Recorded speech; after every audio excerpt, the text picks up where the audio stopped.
Welcome to the Veritas Forum, engaging university students and faculty in discussions about life's hardest questions and the relevance of Jesus Christ to all of life.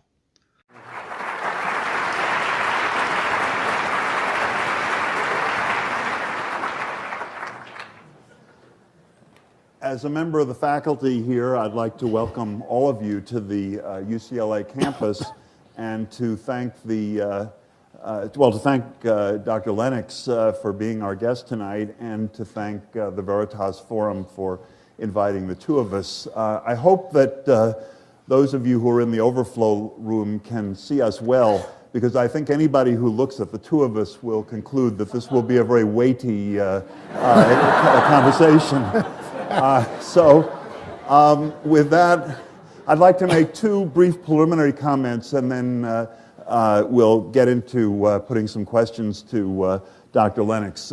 First of all, as to the topic for tonight, I think that there are many questions that one can ask about Christianity and that have been prominent in recent debates on the subject, especially perhaps those prompted by the so-called new atheists, such as, is Christianity good? What has been its role in Western history, and so on, and so many questions, and they're all important. But tonight we'll be limited to one question, which is a big enough question, and that is Christianity true? I guess in terms of the title that was given to this evening, is it less true, equally true, or more true than stories about the tooth fairy? And the second point I want to make is that this is not a debate. I'm neither qualified nor desirous of debating with Dr. Lennox on this subject. As I see it, at least, the purpose this evening is to give him, who's written and thought a great deal about this subject, to give him an opportunity to expound his views. And my role is to facilitate that. If I think I can do that best by probing him on certain points, I will try to do that to the best of my ability. But I'm not trying to score points. That's not our purpose here. I'm as interested in thinking about this with his help and the help of others as I assume all of you are. So with that preliminary, let's get right to it. And I want to start with what I think is the main subject of one of perhaps Dr. Lennox's best-known book on this subject, called God's Undertaker, and that is the relation between Christianity and science. And I think many people would think that that ideas about Christianity developed in a pre-scientific era in which there weren't the explanations that we now have for many natural phenomena, and they may think that really that those kinds of ideas aren't as necessary now to explain the universe, and they may feel that, and the human situation in the universe, and they may feel that science has made religion more or less irrelevant. And do you want to respond to that viewpoint? I'd be delighted to respond to it. But first, ladies and gentlemen, I would like to say how delighted I am to have such a companion to discuss with tonight. I have enjoyed the company of lawyers all my life, admired their capacity for logical analysis, and to meet a lawyer like Professor Lowenstein, who's interested in the humanities, is sheer delight. But my intellectual education has taken a massive leap forward today, sir, because as a boy, I used to like Bruin the bear, and now I've discovered where he lives. But let's get down to this question about the very common notion that science has made religion obsolete. I find it almost ironical that it's actually a very false notion to history. I think it's worth concentrating, for sake of compression of time and argument, on the fact that modern science as we know it exploded in the 16th and 17th centuries in Western Europe. And historians and philosophers of science have constantly asked the question, why did it happen there and why did it happen then? And I've given a great deal of thought to this and worked with colleagues at Oxford who've contributed seminal works to it. But the general consensus appears to be, and I put it in the words of C.S. Lewis, summing up the work of Alfred North Whitehead on the topic, when he said, men became scientific because they expected law in nature, and they expected law in nature because they believed in a lawgiver. In other words, if we think of Galileo, Kepler, Newton, Clerk Maxwell, and so on, what drove their science was the belief that science could be done. Now, why did they believe it could be done? Because they believed that the universe was rationally intelligible, at least in part. And why did they believe that? Because they believed there was a creative mind behind it. So it seems to me that the history of science is on the side of those that think that there is no conflict essentially between them. So that's where I'd start on that one. But I think probably many, perhaps most people would concede that Christianity was very intimately tied with the development of science and with the scientific culture that we're still living in. But that doesn't really go to the question of whether science, even if we regard it as the creature of Christianity, has made Christianity obsolete. In other words, does science give us the explanations that Christianity was previously thought to be necessary for? I think here there's a basic and very common confusion about the nature of explanation. Because very often today, and I find it especially in Stephen Hawking's recent book, but also with Richard Dawkins, the idea that explanation is either God or science, and that the more science advances, the less space there is for God. Now that seems to me to be extremely wrong-headed, for the following simple reason, that it's not either or. God and science are not in the same categories. God, the claim is, from where I sit, is a personal creator who created and maintained the universe. He is the agent responsible for its existence. Science is a set of disciplines that investigate how it works and what it is made of, and so on. And if I might illustrate it by one particular instance, that Hawking, for example, offers us to choose between God and science or God and the law of gravity. That, to my mind, is like saying, here's a Ford Galaxy motor car. You've got two possible explanations for it. One is the laws of physics and internal combustion, and the other is Henry Ford, please choose. Well, that is nonsense, because they're in different categories. You need both. Now, what I'm saying here is this, that the God explanation is not the same kind of explanation as the science explanation, so they're not in competition. Henry Ford does not compete as an explanation of the motor car with the laws of internal combustion and engineering. You need both. And I think that is the important thing to stress. It's not a question of one making the other obsolete. You need both. And I would dare to say that if there wasn't a God who created the universe, there'd be nothing for the scientists to study anyway. Well, some scientists say, I think, and some who are not scientists say that that science teaches us that before we regard something as knowledge, it should be something that we can test empirically, and that we may have great theories about whether it's quantum mechanics or Newtonian mechanics or any kind of engineering, whatever field, but the reason that we have confidence in them is because they have been tested and they work, and that the questions that religion and Christianity in particular addresses have not been and perhaps cannot be tested in that way. So can we regard, and is it, I mean, even as a Christian, would you want to say that we can actually have knowledge of the existence of God, of all the various doctrines and parts of the Christian religion? Can we call that knowledge, or should we call it something different?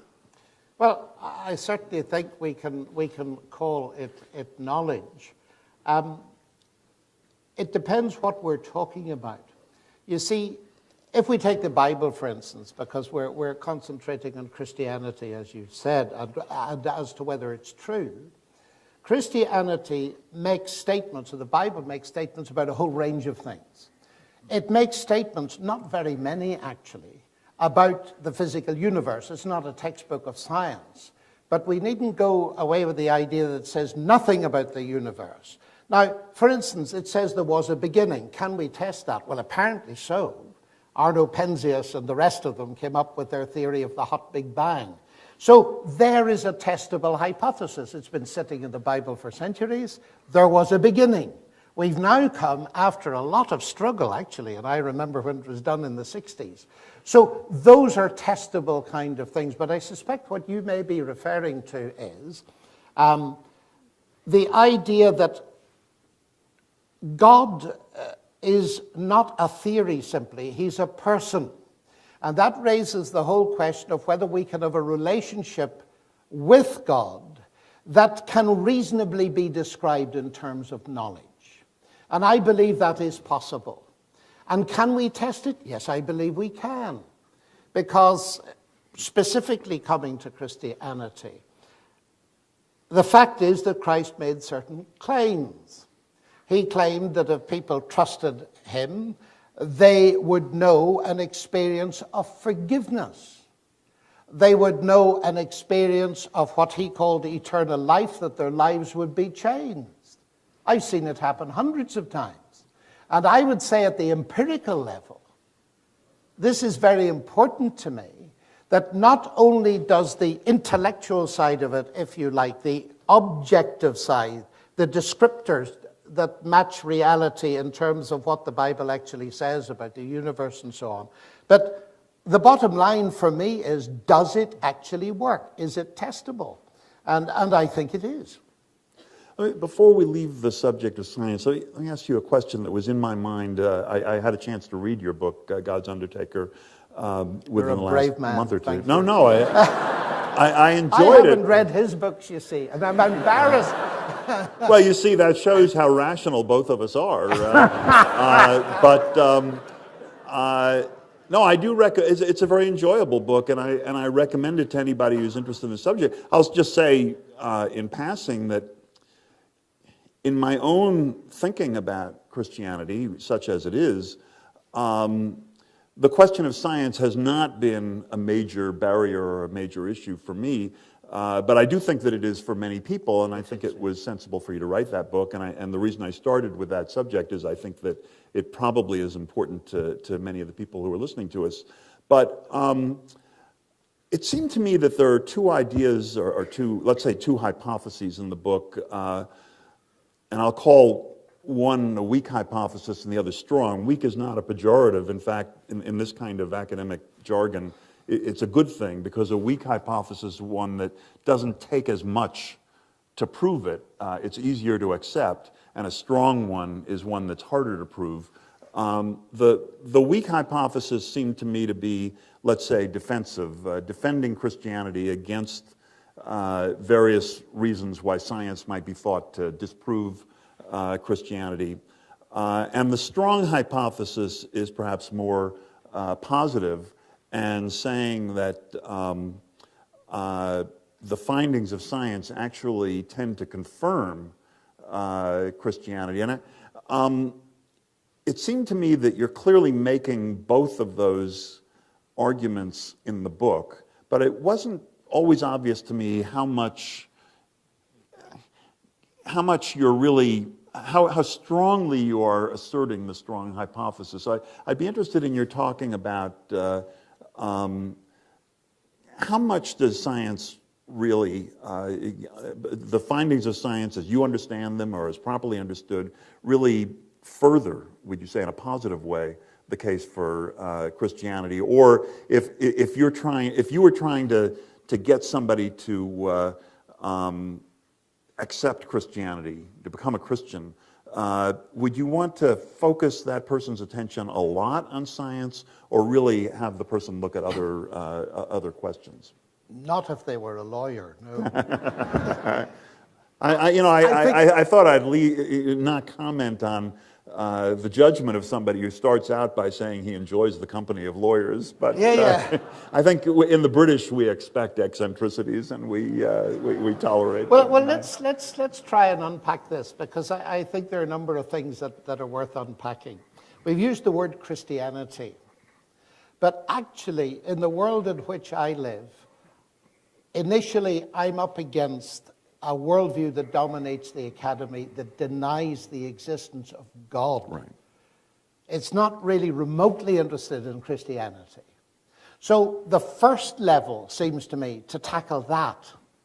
And there I think science has got quite a lot to say. It's not neutral.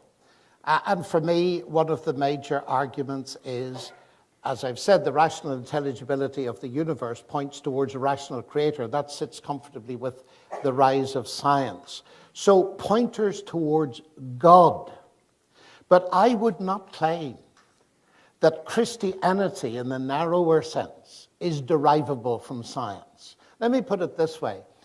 The early Christian apostle Paul, who wrote half of the New Testament, comments very carefully on what can be, in his view, deduced from the natural world.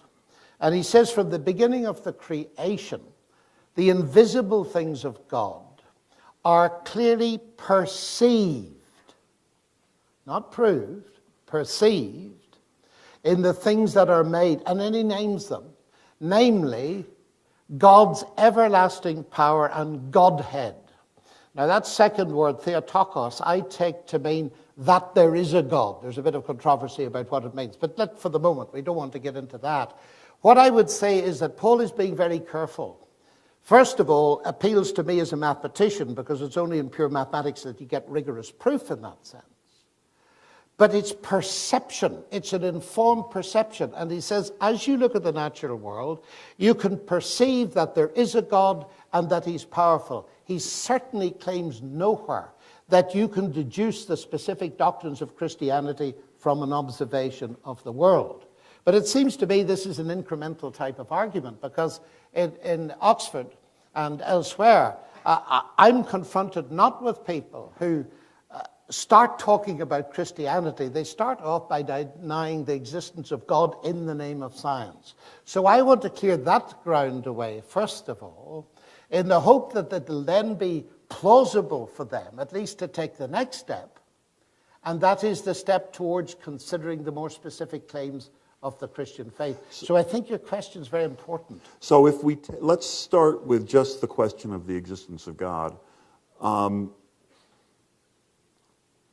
How important in your belief in the existence of God is your understanding of the findings of science? It's only part of the deal. And for the reasons that I've just given, because it doesn't take us all that far, but of course it takes us to the difference between atheism and theism. And I think how important it is shown by the number of people in these two rooms tonight, in the sense that what is happening in our world, as I understand it, is we're being offered a story. And every person is interested in a story into which they can fit their lives. And the story of, so to speak, the origins of the universe way back. Why does that fascinate us? Because, of course, our past determines our identity. A person without a past who has amnesia doesn't know who they are. And so our bookshops are filled with books attempting to explain who we are in terms only of the basic material of the universe. That's materialism. And there's a great fascination with this because people are interested in whether it's true or not. Against that, there's the other story that says that the matter and energy is not all that exists. There is transcendence. There is a God who created it.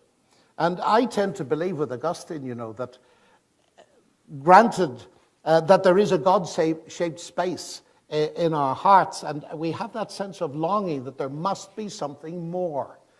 And it's there, I think, that many contemporary people and many university students are at. Is there something more than pure materialistic explanation of the universe? Well, let's suppose that we assume, for the sake of argument, that the materialist explanation of the universe is inadequate, and therefore that we reject what I think you call the scientific Yes. explanation.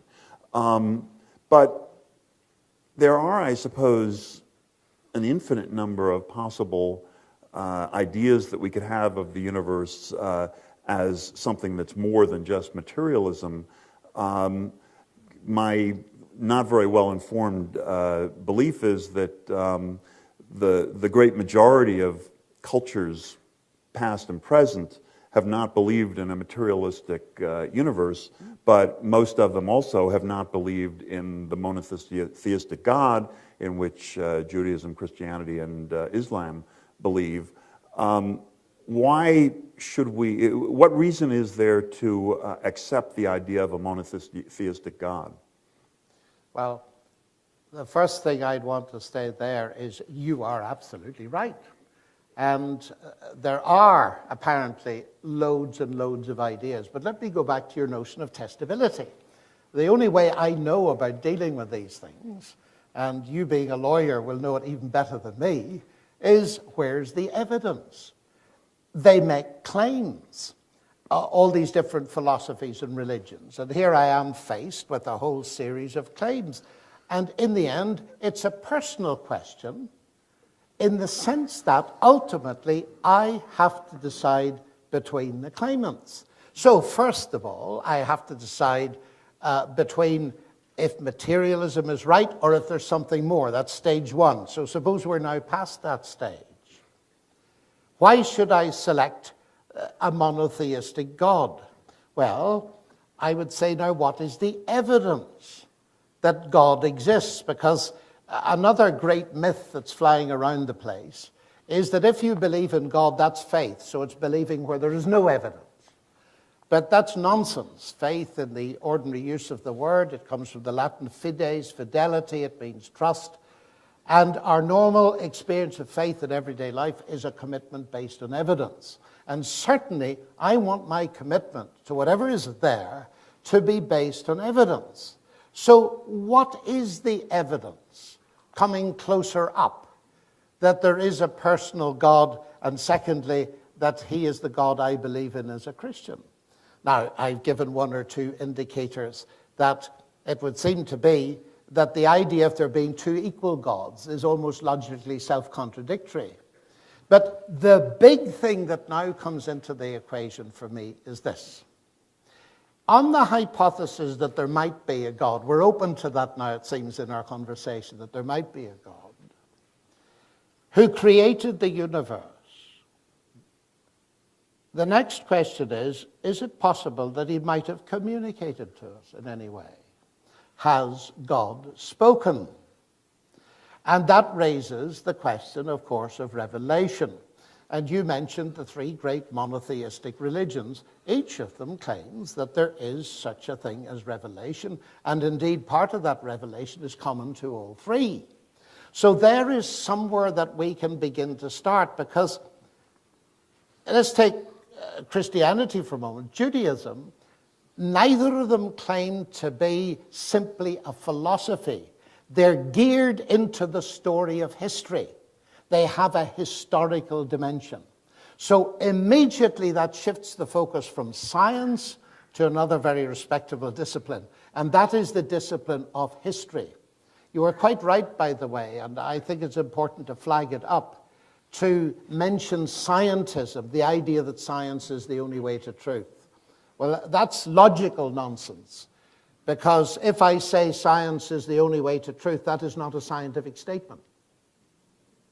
And so if science is the only way to truth, then it isn't true. So science isn't the only way to truth. It's a bit too late at night, I think, for logic like that. But coming rapidly back down to earth, it's quite clear that science, a lot of its success is due to the fact that it asks a limited number of questions. But history is a very important discipline. So I want to look into the claims historically that God has revealed himself. Now, that makes sense to me. Now, I've just met you today, and meeting you has been a sheer delight. But it's been very interesting, you see. If I'd simply come to Professor Lowenstein and put him in a scanner in Berkeley Medical School, the biggest... Hey, we have a medical school here. We don't have to go to Berkeley for that.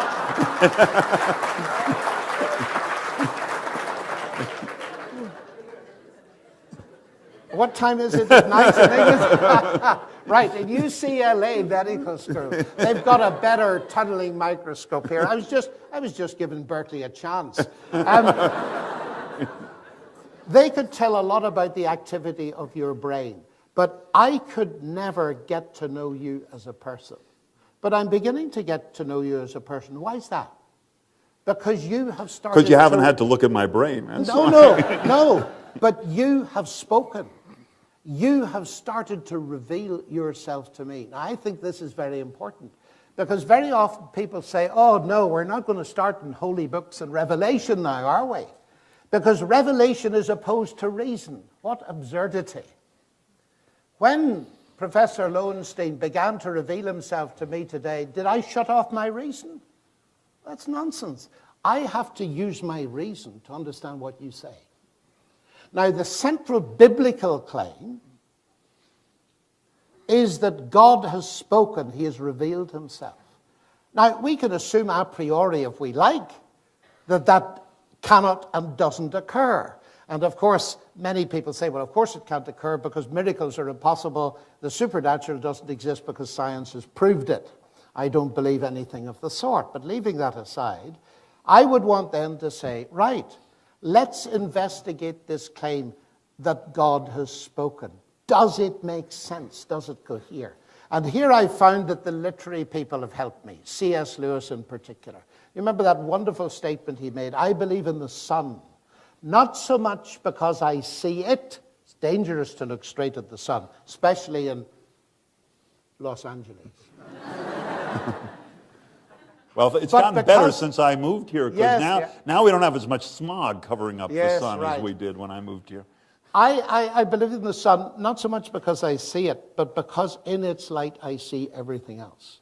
And now I would want to bring one of the truth tests. You mentioned truth at the outset of our discussion. I'm glad you did. One of the truth tests is coherence and consistency.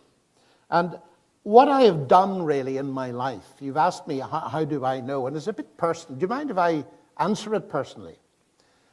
I was brought up in a Christian background, so the first worldview I met was from my parents. I was impressed by my parents, particularly because in a sectarian country of Northern Ireland, where everybody was fighting about religion, or so it appeared, they didn't, but they loved me enough to give me space to think. So the first worldview I met was Christian. And I get to Cambridge, and in my first week at Cambridge, somebody comes to me and asks me the question, do you believe in God? And then he said, sorry, I forgot you're Irish. You people all believe in God and you fight about it. You see. In other words, they were giving a causal explanation in terms of my Irishness that was invalidating the claim, which is a very interesting phenomenon, you see. So what did I do? I decided that, like you, I'm interested in knowing whether it's the truth. Now, my influence up to that point from my parents and many friends and Ireland had been almost exclusively Christian, except that I'd read hundreds of books. But that wasn't enough, because I wanted to meet persons and ask them how they had come to their worldview. So I decided in week one in Cambridge in 1962 to befriend someone who didn't have my worldview. And I met an agnostic, and we dialogued for 2 years. And I've been doing that for my whole life, for the simple reason that I want to know whether it's true or not. And therefore, one of the tests I've got is the coherence. Does what is claimed in the Bible, for instance, what is claimed for the revelation of God in the whole Judeo-Christian tradition, does it make sense and does it work? And that is where I think I would place most of the emphasis, actually, and not on science.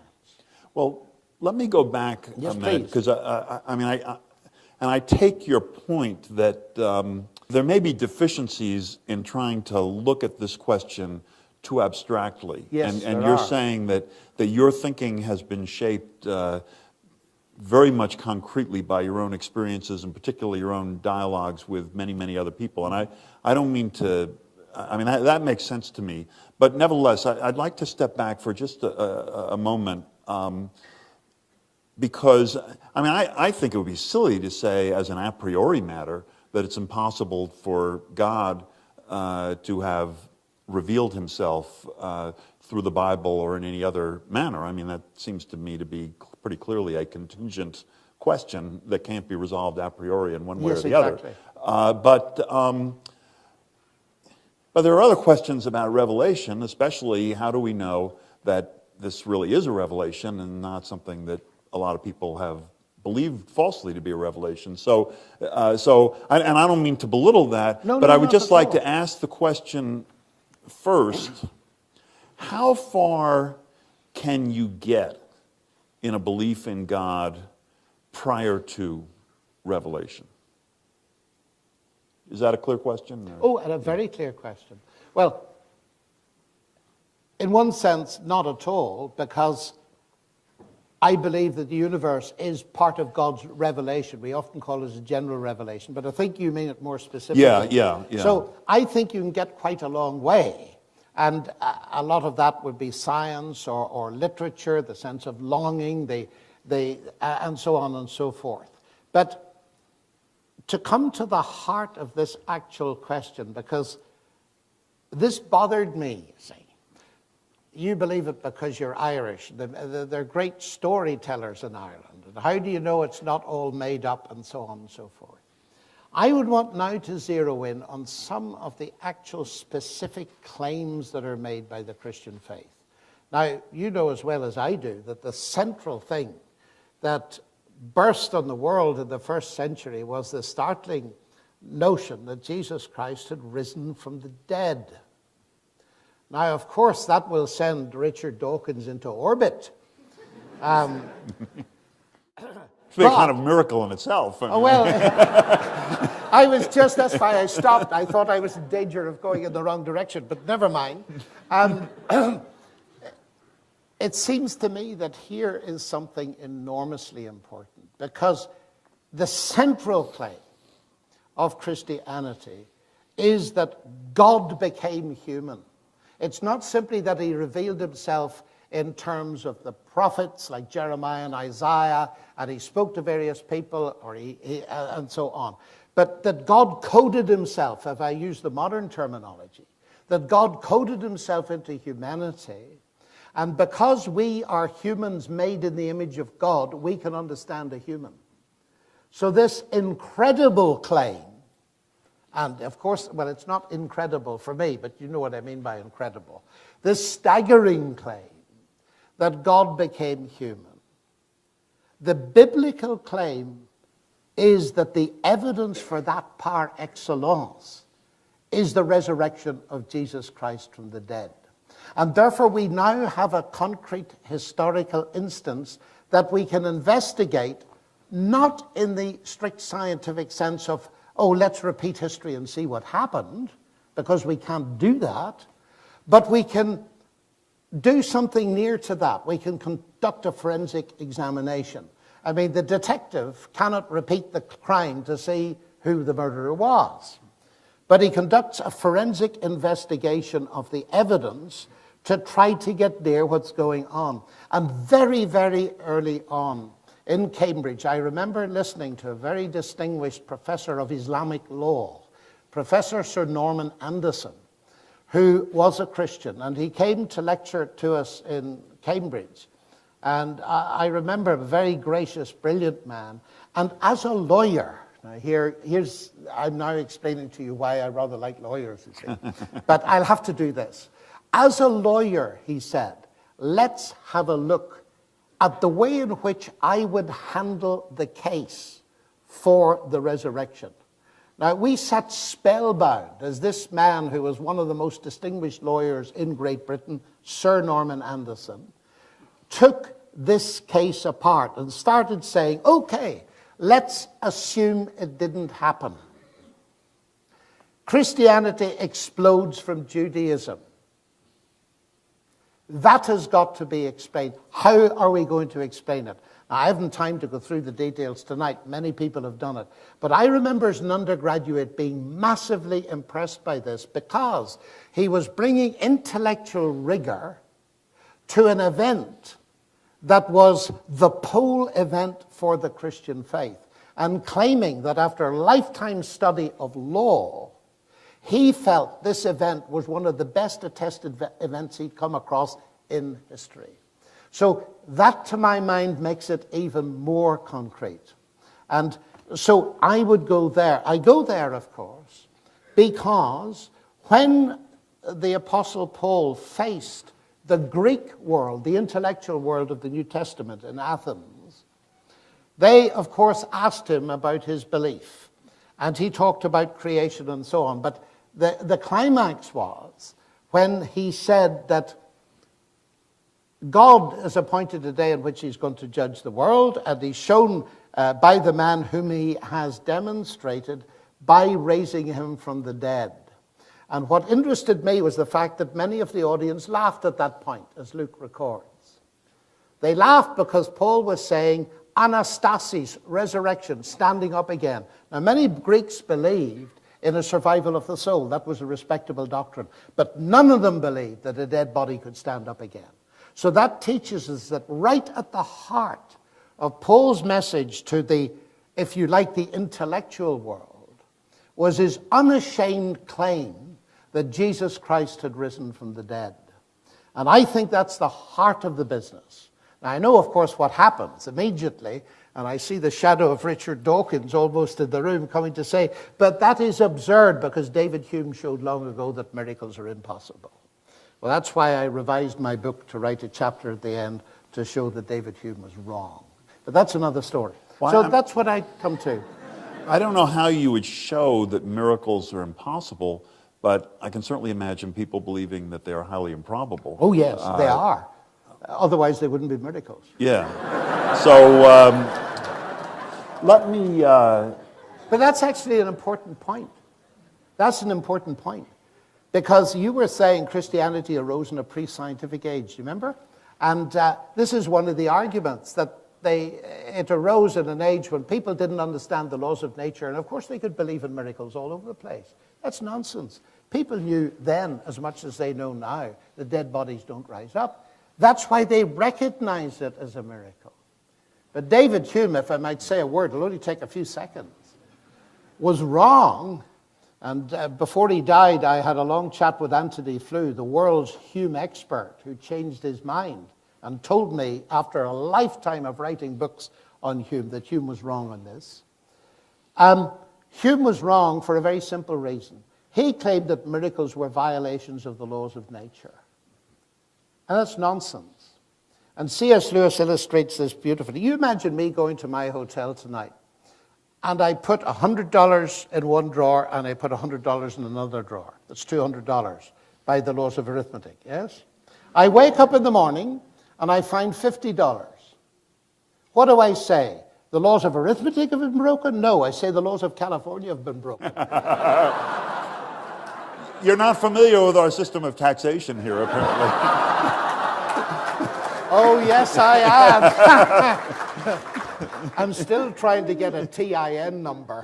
But the interesting thing about that point is this, that it's my knowledge of the laws of arithmetic that tells me that the laws of California have been broken. That is, a hand has been put into the system. If I didn't know the laws of arithmetic, I'd say, okay, 100 plus 100 is 200 today, it's 50 tomorrow, fine. In other words, in order to recognize the supernatural, like the resurrection of Jesus, you have to live in a world that's mostly governed by regularities. And you have to know them in order to recognize the exception. But you see, the miracles aren't violating any law. When Jesus rose from the dead, it wasn't a result of natural processes. It was God injecting energy in from the outside. Just like, in my simple analogy, the thief put his hands in and takes the money out. But that's another story, but I think it's important because it shoves out of the way this whole notion that science has showed that miracles are impossible. It hasn't, it can't. But of course it's shown they're improbable, which we always knew they were. And as you say, that's the point in a way. But no, I mean, although I asked the question earlier, the idea of the pre-scientific world has never been an impressive issue to me, because Nor to me. Even people with vastly less sophistication than, say, the Greeks and the Romans or the other people living at that time, you can go to people living at the most basic level, they still know that when you're holding something and you let go of it, it's going to fall. And when you throw, when you do this, it's going to go up in the air. And they know when you rub sticks together and it's going to start a fire. I mean, and they know the sun's going to rise and they know it's going to set. The regularities of the universe were perceived. Yeah, and nobody can function from day to day without entirely understanding that. That's correct. But let me ask you something different, and this is something that I think in some ways may be a strength of Christianity, but there's at least an obvious sense in which it might be regarded as a weakness. On a lot of points, the central issues of Christianity seem to be incomprehensible. So, for example, one of the most basic difficulties for those who hold the view of the materialistic universe is the question of a beginning. And as you pointed out before, Christianity has long claimed that the universe was created, and now we have the Big Bang theory that suggests at least that it started at a certain time. And yet, then there's always the issue, yes, but if there can't be an uncaused cause, then what created God? Yeah, sure. And I guess Christianity perhaps gives different answers to that. As I understand it, Augustine's answer was that God is outside time. And in a way, that's a good answer, but it seems to me that that's a way of saying we don't know what the explanation is, because none of us has the slightest idea of what it means to be outside time. Or Christianity says that the Father and the Son and the Holy Spirit are three, but they are one. And from those statements, many wonderful things follow. And yet, it seems to be a way of saying, we don't know what it is, because we have no idea of what it means to be three and to be one, and how a God as powerful and as amazing, let's say, as the God of Job, could appear in the form as a human being and be the Holy Spirit. So my point is this, and as I say, I think this may be a strength or a weakness, but it does seem as if many of the difficult questions are just explained by mysteries, which is a Christian word, that in a way are saying, we don't know. So I don't know that that's whether that's a challenge or a suggestion or a help, but it's a wonderful challenge. But I'd be interested in your response to it. Yes, I love this particular thing, and I've had to think about it a great deal, because of course it's absolutely obvious that replacing one mystery by another is not always a helpful way forward. Sometimes it might be. Yeah, well, if it's a more sensible mystery. Let's unpack this, because there are 3 or 4 questions, which is why I wrote them down, because with my dying brains, I can't remember everything. But let's come to that first question, which has interested me because it's become a great focus recently, both in North America and Britain and in Europe. Everybody's talking about it. I thought I'd left it behind in Russia. And that's the question, who created God? And Dawkins has made it the heart of his book, The God Delusion. I was staggered when I found it there. What I mean about Russia, ladies and gentlemen, is I used to get this all the time in the Academy of Sciences when I was traveling out to Russia in the late 1980s and the early 1990s, you see. That it was almost the first question. If you believe that God created the universe, then logically you've got to ask the question, who created God? And then you have to ask, who created the God that created the God that created the God that created God that created God? And so on ad infinitum. And that was the end of God, of course. And that's exactly what Dawkins says in The God Delusion. Well, let's analyze it for a moment. who created God? If you ask that question, it shows you've immediately categorized God as created. So you're talking about a created God. Now you imagine if Richard Dawkins had written a book called The Created God's Delusion. I don't think many people would have bought it, because I don't need him to tell me that created gods are a delusion. We usually call them idols, incidentally. But you see, this question, this question is extremely interesting because it's an illustration of a question that already rules out the explanation that's most likely to be true. Because the Christian claim is that God wasn't created. So if God was uncreated, in the beginning was the Word, and I'm coming to your 3-in-1 now, and I'm bringing it in obliquely. In the beginning was the Word was with God, and the Word was God. He already was. So the central Christian claim is, and in Judaism and Islam, of course, equally, is that God is eternal. So the question, by definition, doesn't even apply to him. And that's immensely important. The only way you can get anything out of it then, in the negative sense, is to assume that everything is in the category of the created, but that's just begging the original question. And the Greeks were interested in it, and that's why John's Gospel starts with those words. In the beginning, the Word already was, and then it says, all things came to be through him. The Greeks were interested in the question of two categories, the things that came to be, the created things, and the things that already were. And the question resolves down to this: is there a thing or a being that never came to be? And that is the Christian claim. And he's called God. But there's a little codicil to this, you see. Richard Dawkins, and I had a debate with him on this very topic in Oxford. And I said to him, Richard, you say that who created God is a legitimate question. I don't think it is. But let me assume now that it is. You believe that the universe created you. So I beg leave now to ask you, using your own question, who created your creator? I'm waiting still for the answer. So that's the first point. Very briefly to the second point. God is 3-in-1. Is it a mystery? Yes, it is. And am I allowed to tell a little story? Yeah, although I think we should, we want to get to moving on. Yeah. Okay. But do tell the story. Yeah. I was talking to about 1,000 scientists, and a man came up to me afterwards, a physicist, and he said, that was very interesting, all that talk about God, but he said, do you know, I detect you're a Christian. And I said, you're...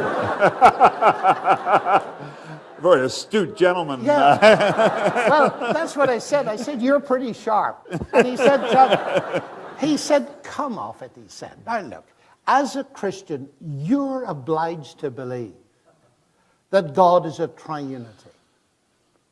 That Jesus was God and man. And he said, now, come on, you're a mathematician at Oxford. This is absurd. Can you explain it to me? Well, I said, can I ask you a question first? He said, sure. So I said, tell me, what is consciousness? And he thought for a second, and then he said, I don't know. I said, that's okay, let me try an easier one. What is energy? Well, he said, I'm a physicist, I can measure energy, I could use it. I said, you know, that's not my question. What is it? He said, I don't know. Oh, I said, that's very interesting. You don't know. Tell me, I said, do you believe in consciousness? Yes, he said. Do you believe in energy? Yes, he said. So I said, you believe in these two things, you don't know what they are. I said, should I write you off as an intellectual? And he said, please don't. And I said, but that's exactly what you were going to do with me 5 minutes ago. Now I said, if you don't know what energy is, and nobody does, and if you don't believe that, you physicists, read Richard Feynman. If you don't know what energy is, don't be surprised if energy, light, gravity, and consciousness are a mystery. Don't be surprised if you're going to get an element of this in God. You're bound to get it. But now I pushed him a bit further, you see. And I said, why do you believe in these things if you don't know what they are? And that was a bit difficult. So being a kind chap, I tried to help him out. And I said, you believe in these things because of their explanatory power as concepts. And he said, that's exactly right. Now I said, look, of course I can't explain to you how God became human. But I said, it's the only explanation that makes sense of the evidence as I see it. Now I said, I've got a simple analogy that might help you. It's a very low-level analogy, but at least it's biblical. I'm married. I've been married for 42 and a half years to the same person. And, and my wife and I are, in a sense, one. We're two persons in one flesh, the Bible would say, but in one unit. And it seems to me that at the very least, don't misunderstand me when I say this, that this mystery is telling us something magnificent about God. God is not a monolith who, to put it crudely, was lonely, so he made a few people so that he could have somebody to talk to. God is himself a fellowship. Now that's undimensioned and we can't grasp it, but there is a sense in which I feel it's got to be something like that. That God is big enough as a being and complex enough to have relationships within his own being that then reveal themselves. So although I entirely agree there's mystery here, I think it's wonderful mystery because it begins to illuminate other things. And of course, Christ himself, just to finish the point, began to give us some insight into us when he was on earth. He made claims like, I and the Father are one. And yet, he said the Father judges no man. He's given all judgment into the hands of the Son. So they're one, and yet they're differentiations of things that they do. Well, would you expect that in God? Of course. If God was some trivial being, easy to understand, I wouldn't tend to believe in him for a moment. So it seems to me that there is an approach that makes sense of these things. Begins to. Well, we're going to want to go to the, I mean, I'd love to follow up on some of these things. So would I. We'll go to questions, but I do want to say that of all the Christian writers or Christian apologists that I've read, and they're not the hundreds that Dr. Lennox has read, the one who has spoken the most to me and come closest to persuading me that I ought to become a Christian has been G.K. Chesterton. And in his book, Orthodoxy, after you read Dr. Lennox's books, I would recommend Chesterton.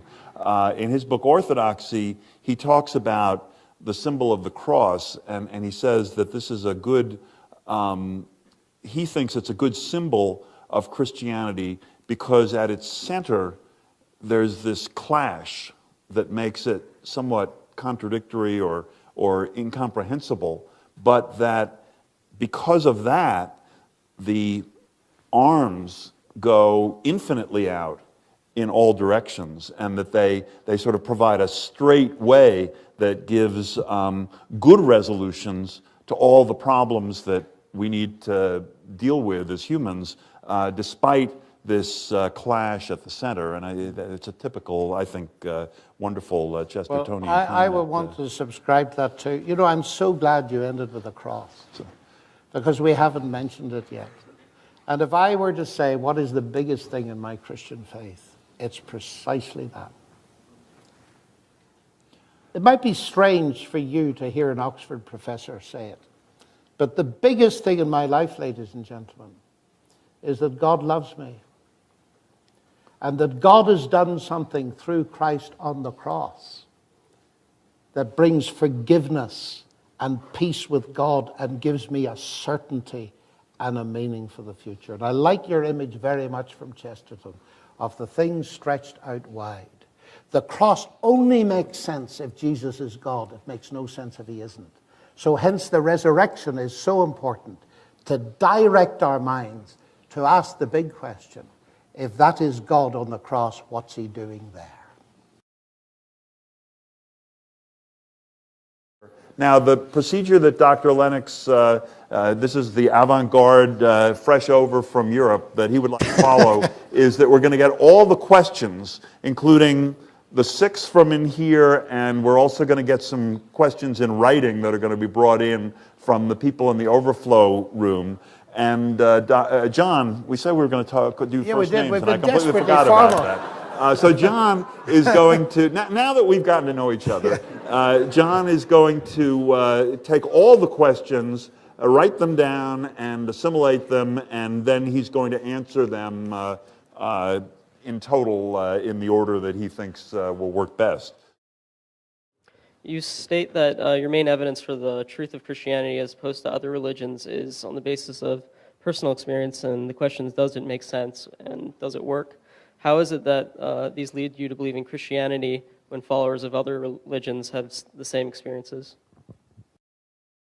One of my questions was that one of the things that I've also talked about with also my believer friends and also my atheist friends is this idea of a deterministic system.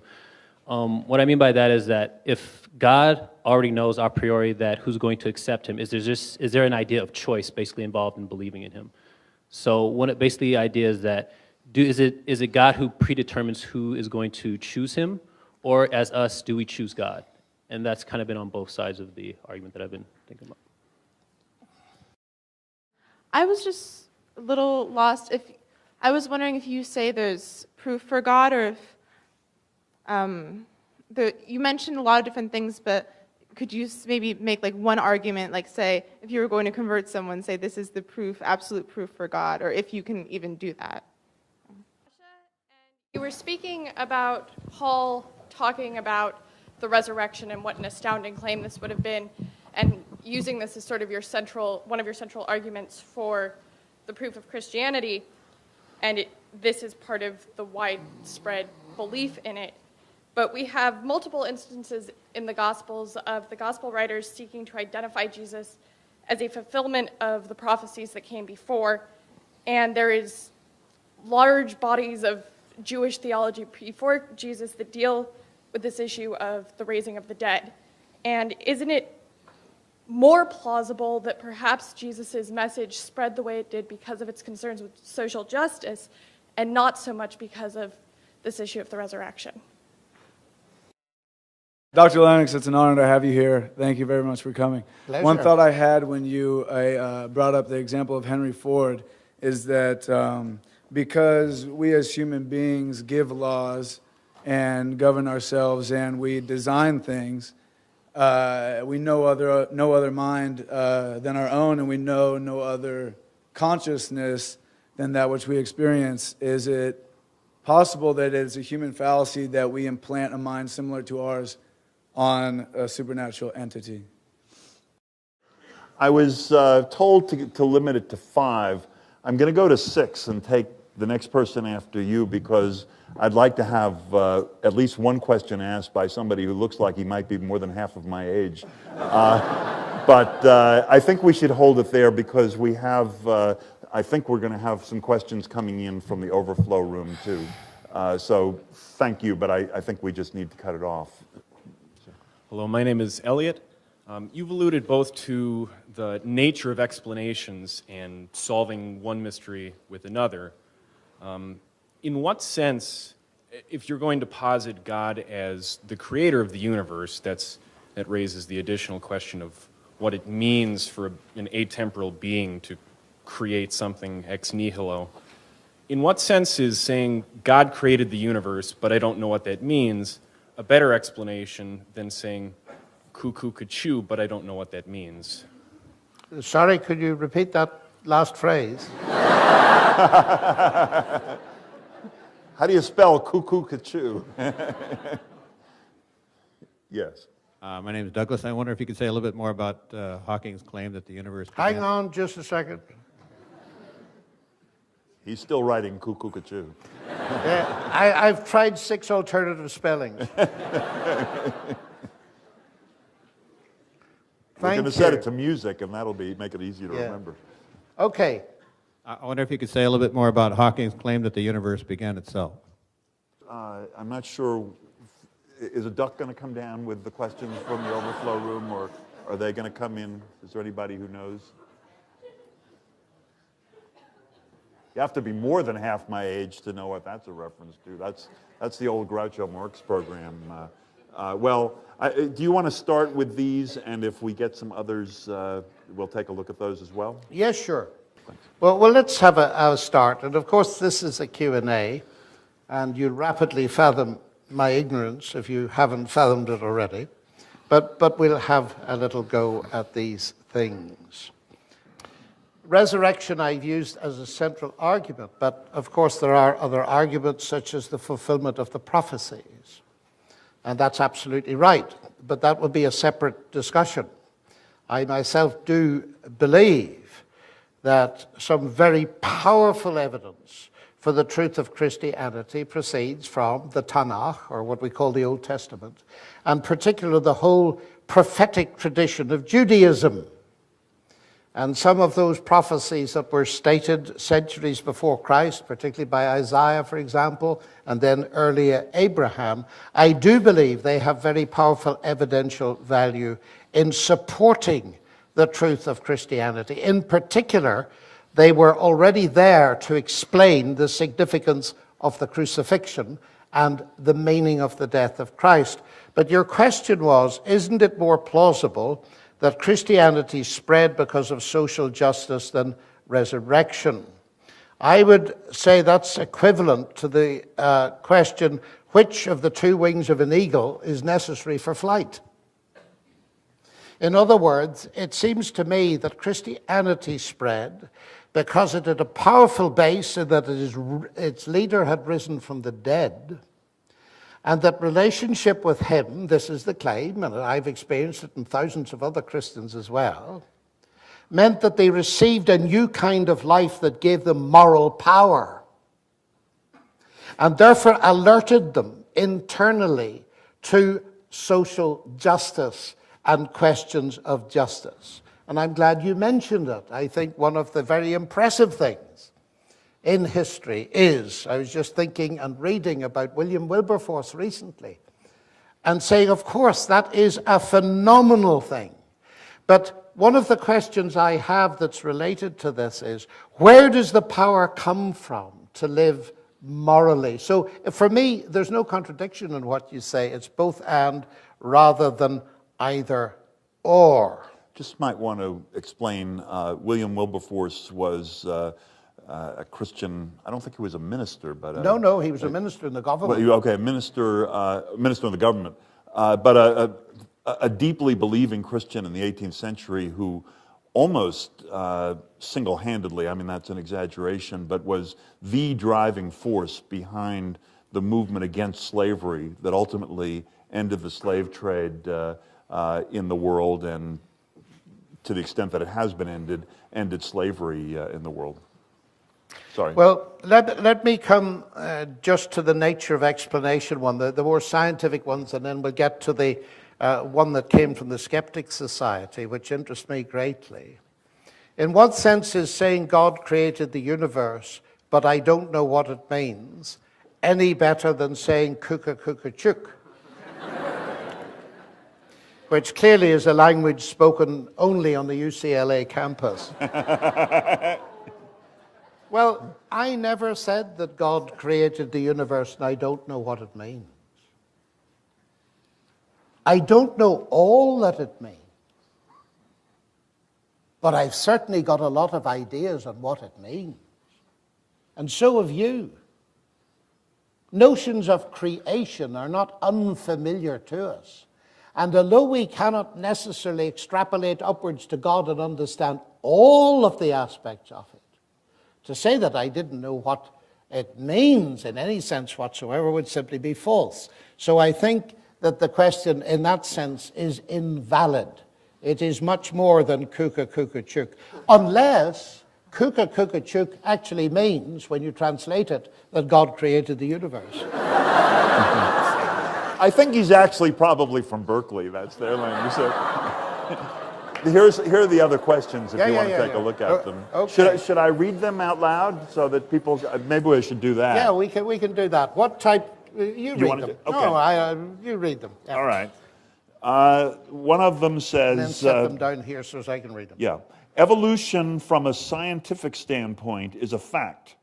There are virtually no dissenters, I think he means, in the scientific community. If Genesis did not happen literally, then original sin did not happen, making Jesus useless.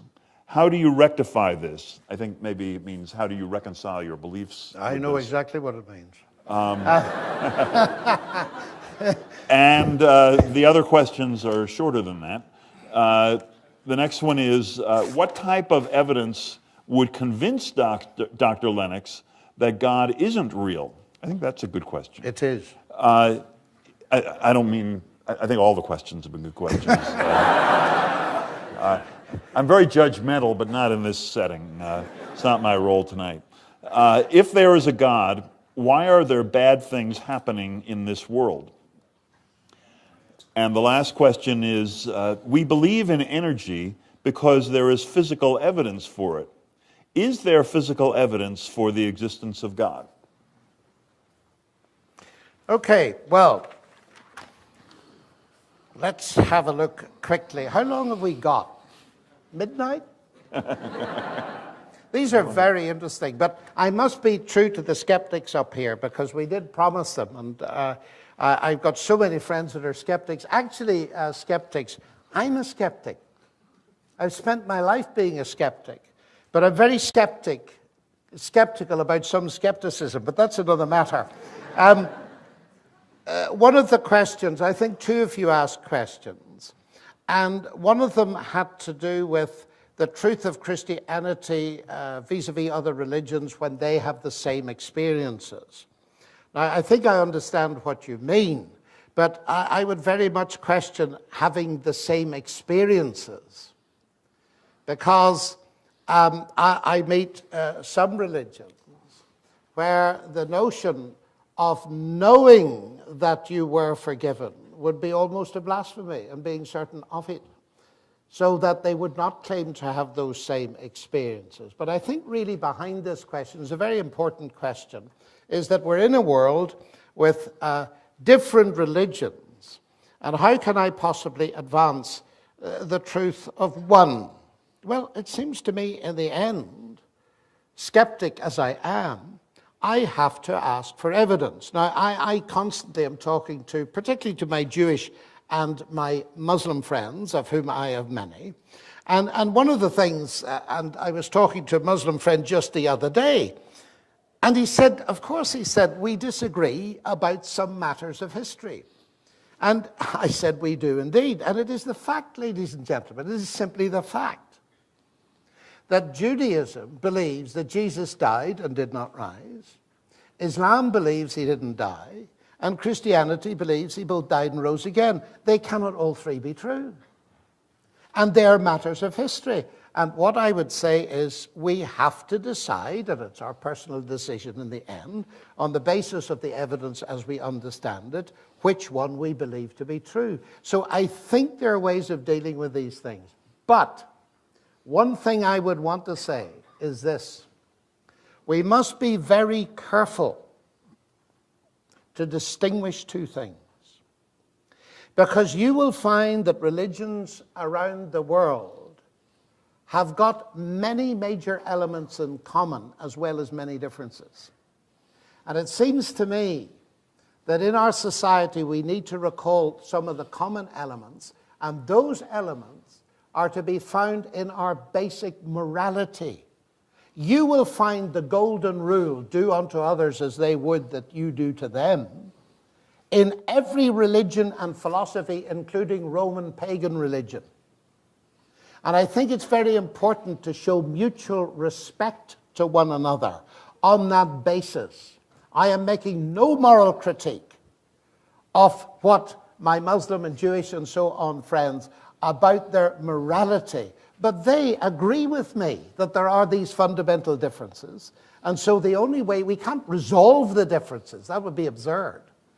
We've got to live in a society with people free, I hope, to believe and articulate what they do believe, but I must make my personal decision on the way in which the evidence leads. Now, the other skeptic question, I think it was a skeptic question, was if God knows in advance what I'm going to do, is there any choice in freedom?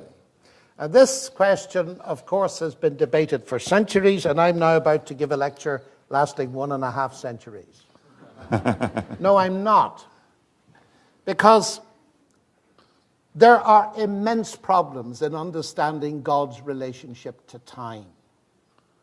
And I think that we have too easily naive ideas about it.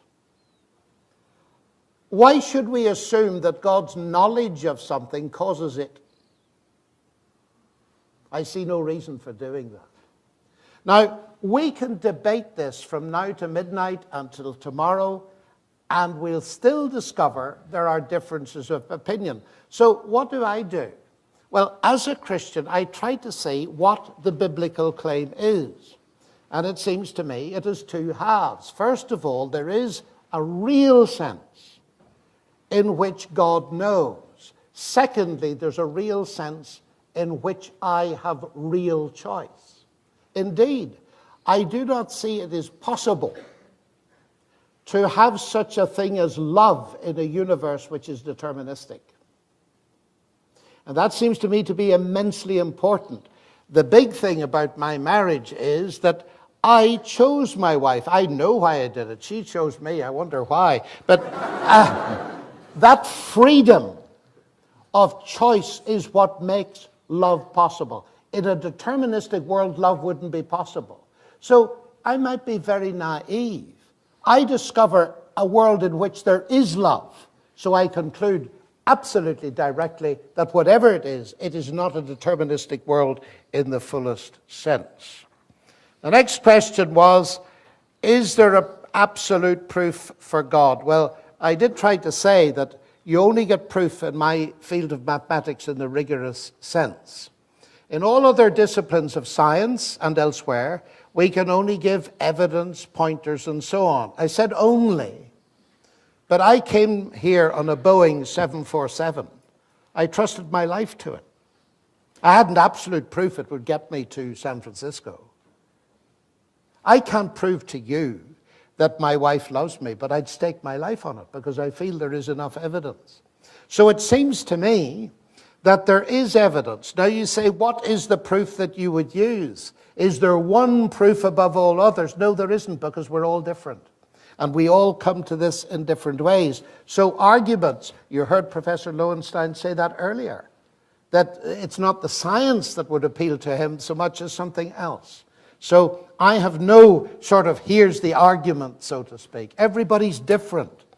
And that is one, actually, of the evidences in itself, that I find the simplest people, the brightest people, the most humble people, people from all over the world, they can come to a certainty of knowledge of peace with God through Jesus Christ. That is one of the evidences that weighs with me.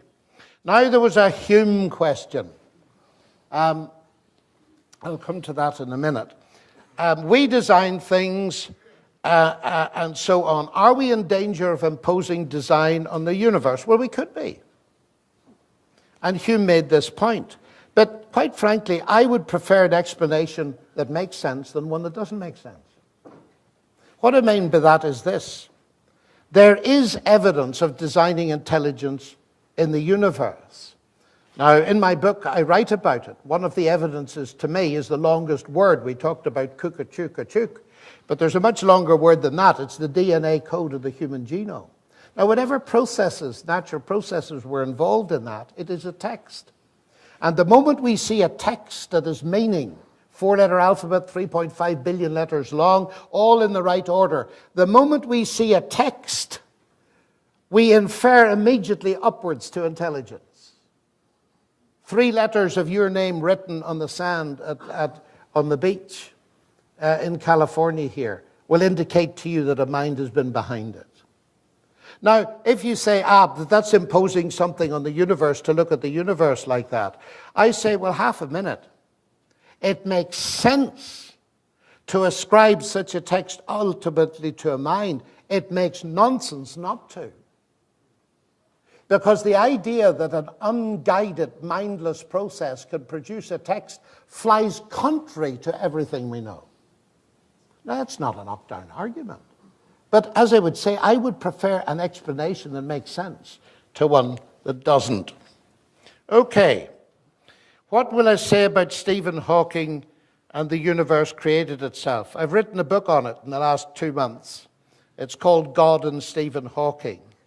And I gave a lecture on it at lunchtime, and I can't really say any more about it, except that to claim, and here is the central claim of his book, because there is a law of gravity, the universe can and will create itself from nothing.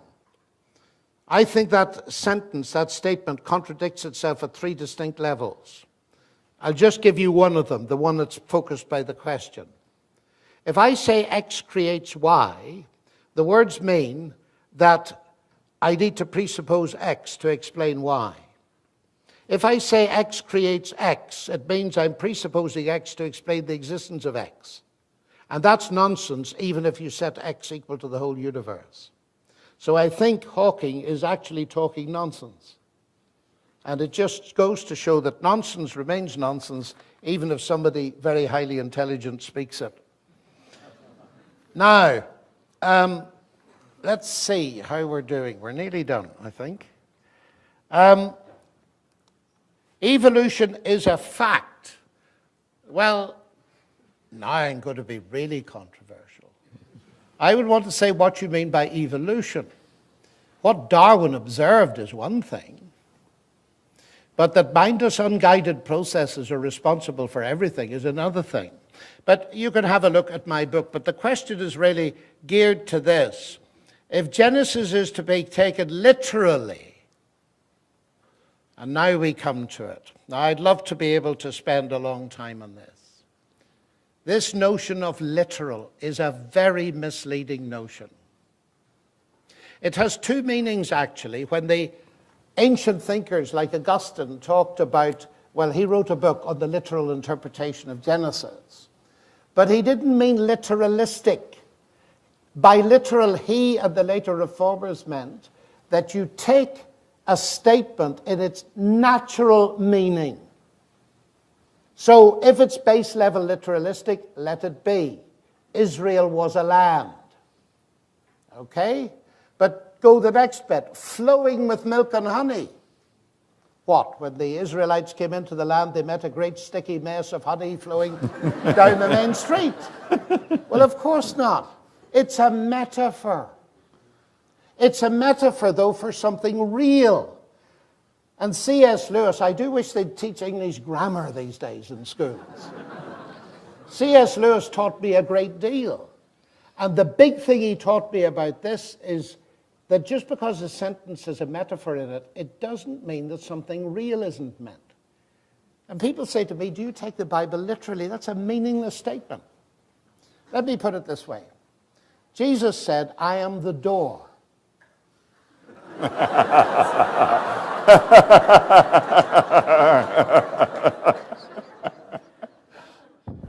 Do you take it literally? Well, clearly not. But just a moment. Is he a real door? Oh, yes, he is. At the higher level, the first level of metaphor up from the base, he is a real door into a spiritual experience of God that's more real than that door over there.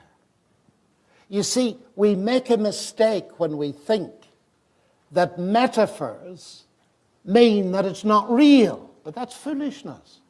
We use metaphors. Scientists do it all the time. Listen to the next time you hear a scientist describing an electron and things that buzz around in little orbits. They do no such thing.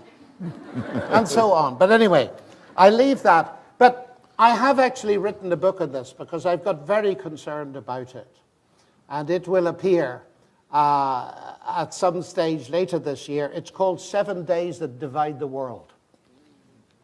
And you'd probably understand what that means. But now, let me come rapidly to the end. Is there physical evidence for the existence of God? Well, I think I've said enough about that. By physical evidence, I suppose you mean the kind of thing we do in science. I think there is. I think there's physical evidence at the level of the change that God can effect in people's lives is observable. When an experience of God converts a person from drug addiction to being a happy, loving husband, that's physical evidence in a way, isn't it? And I could spend a long time talking about that, but I won't, because there are a couple of questions left. What type of evidence would convince Dr. Lennox that God isn't real? Evidence that Jesus didn't rise from the dead, for instance, I would take seriously. Christianity is falsifiable. That's what this question really implies, in the Popperian sense. Of course it's falsifiable because it's testable.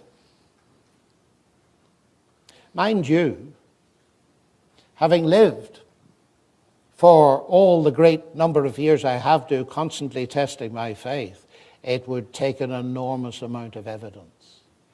And that's natural, of course. Just as having lived for 42 years with the same wife, it would take an enormous amount of evidence for you to convince me that she was being unfaithful. And that's natural. There's nothing wrong with that. But the final question here is the hardest question that's been asked tonight. And it's this. If there is a God, why do bad things happen to good people? The problem of evil and pain. I've just come back from New Zealand. Sitting talking to a woman who was in her office. The earthquake happened, the walls collapsed, killing instantly the girl at the far side of the table, and she's left alive. And I had to give a lecture on this very thing over there. Now, I'm going to suggest two things to you. If you're really interested in this question, Google my name in New Zealand, and you'll find a whole web page dedicated to the lectures, packed with students, which I gave on this topic. But I am going to say something about it. Many of my colleagues, and I'll be open with you, this is the hardest question I face. The badness of people. Now, there are two questions. There's the question of moral evil. That's what humans do to other humans. And I've thought of it often as I've stood in Auschwitz. Then there's the problem of pain, natural disasters, disease, where there's no immediate human agency involved. They're separate questions, but they're actually related in a way that I cannot begin to talk about tonight. Many of my friends, I tell you straight, say, look, all this God talk from science is very interesting and all the rest of it, but please don't talk to me about a personal God. Just look at the evil in the world. What do I say to them? Well, often I say something like this. Okay, then there isn't a God. You've solved the problem. The universe just is as it is. Some people are lucky and most people are not. And that's how it is, and we've got to face it and move on. So they solved the problem. But wait a minute, have they? Have they? Richard Dawkins, commenting on the universe, says, the universe is just as we'd expect to find it. If at bottom there's no good, no evil, no justice. DNA just is, and we dance to its music. Well, of course, if that is true, as I pointed out to him, that's the end of all morality. And then I don't understand then how he's criticizing and talking about things that are evil if there isn't such a thing. And I think that's a major problem for atheism, actually. But leaving that aside, coming down to the sheer practicality of it, atheism claims to remove the problem. That's just how the world is, and we've got to face it. But I notice what it doesn't remove, and that's the pain and the suffering. It's still there, and we have to face it. So the atheist doesn't have the problem in one sense. I do, because I still believe in God. So how do I face it? Well, I'll tell you straight, I have no easy answer to it. I haven't. This world is full of ragged and jagged and difficult edges.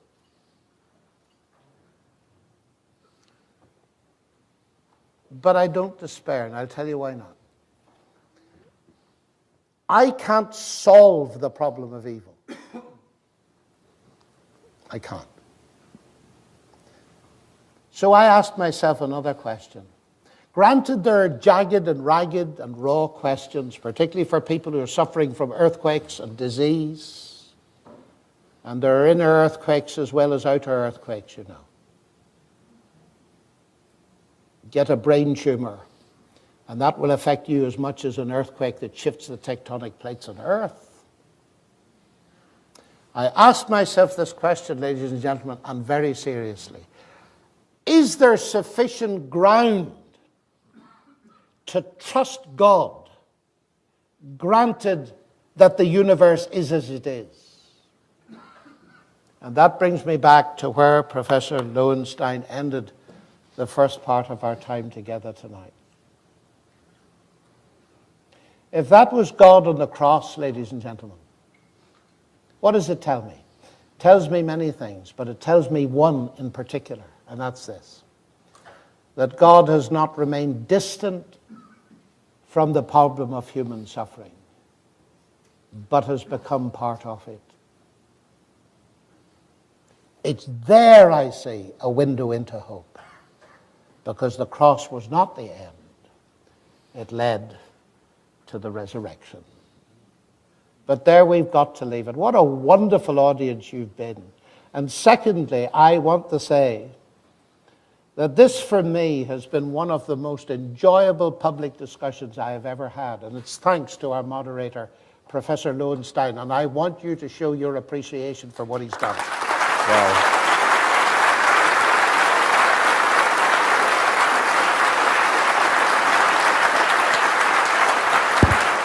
Thank you very much.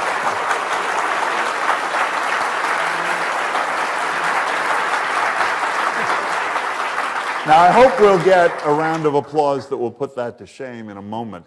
But I would like to say one word about my experience here tonight, because I've been on the UCLA faculty for more than 30 years now, and I've made many, many academic presentations, and I think probably in every single instance it was because I had, or somebody was foolish enough to believe that I had some expert knowledge of the field. And that's the way we generally operate in higher education. And of course, it's very valuable to do that, to take a group of people who have been studying some question with great diligence and who have a lot of knowledge and a lot of understanding, and to get them to exchange ideas. And that's one way in which knowledge moves forward. But I think there is an older tradition in higher education that had a place for a certain kind of amateurism. And I think that's important also, because the questions that we've been talking about tonight are too important for all of us to be left exclusively to the theologians and the philosophers and others who do have expert knowledge, valuable though their input is. The questions, for example, that I and my colleagues deal with in the law school of human society and human justice are also too important for everybody to be left to a group of specialists. The problems dealt with in this building, the questions of business, should not be left only to the executives and to the economists and others with expert knowledge. So this has been an unusual experience for me to have an opportunity to engage with somebody who is very knowledgeable on a subject that is of interest to me, but in which I don't claim to be an expert. And I think that I've enjoyed it a great deal. Each of you has to decide for yourself if this was a good format, but I think there is something good in this. I think this has been a delightful evening for all of us to have the chance to hear from Dr. Lennox. Obviously, he brings to this not only very strong convictions of his own and great erudition, but also, I think, a delightful verve and eloquence. And now let's have some real enthusiasm.